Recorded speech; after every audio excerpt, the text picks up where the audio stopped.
지난날에 저는 제가 마치 슈퍼맨이라도 된 줄 알았습니다.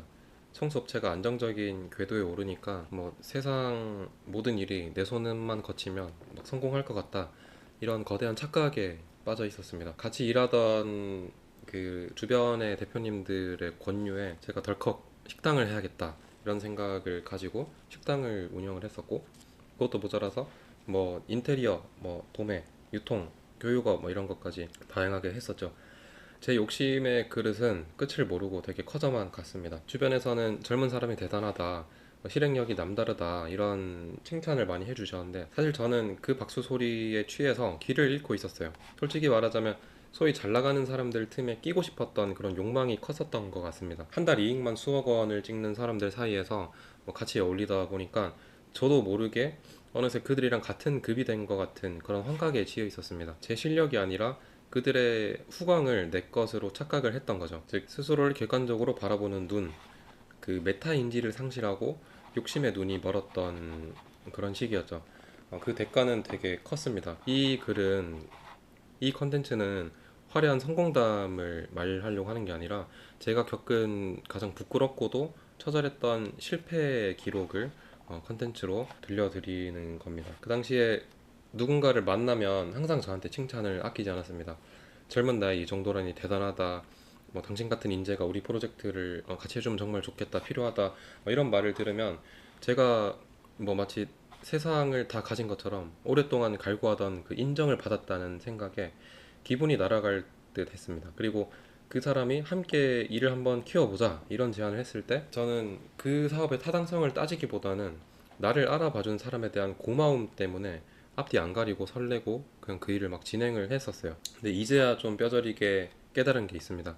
칭찬에도 명확한 종류가 있다는 겁니다. 누군가는 나라는 사람 자체를 존중해서 칭찬을 하기도 하지만, 그 중에는 나를 자신의 장기 말로서 어떻게 효율적으로 써먹을지 계산하고 나를 움직이기 위한 뭐 연료로서 칭찬을 던지기도 합니다. 가짜 성공의 가면을 쓴 그들한테 인정 욕구에 목마르고 에너지 넘치는 이 저는 더할 나위 없이 아주 좋은 먹잇감이었죠. 이제 과한 칭찬을 들으면 마냥 기뻐하기보다는 한 발짝 물러나서 철저히 객관화를 하려고 노력합니다. 그 달콤한 말 뒤에 숨겨진 나를 이용하려는 치밀한 계산을 꿰뚫어 봐야 저를 지킬 수 있기 때문이죠.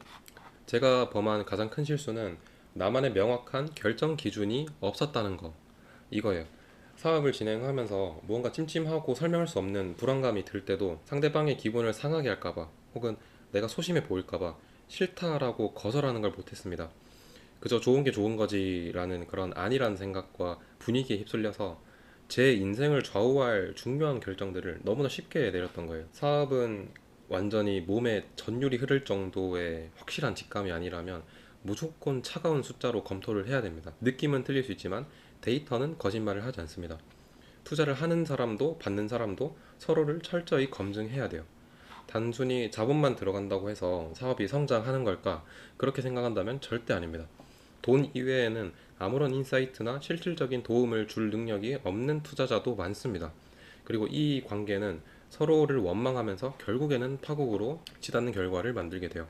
저는 투자를 해준 사람의 능력을 과대평가하기도 했고, 무엇보다 문화발식으로 벌려놓은 사업들을 모두 컨트롤할 수 있다고 믿었던 제 자신의 관리 능력을 너무 과신했었어요. 그 주제 파악, 즉 메타인지가 없는 확장은 성장이 아니라 재앙일 뿐이다. 뭐 이런 생각을 가지게 됐습니다. 가장 뼈아픈 교훈은 바로 계약이에요, 계약. 친하다는 이유로 혹은 상대방이 업계에서 대단해 보인다는 이유로 우리 사이에 무슨 계약서냐면서 종이 한 장 없이 일을 진행을 했었습니다. 하지만 비즈니스에서 사람의 말은 상황에 따라 언제든 바뀝니다. 이익 앞에서는 사람도 변하고 상황이 불리해지면 기억도 왜곡시켜요. 상황이 변하고 앞뒤 말이 달라질 때 우리를 지켜주는 거는 그동안 쌓아온 인연이 아닙니다. 그냥 도장 찍힌 종이 한 장이에요. 계약서예요, 계약서.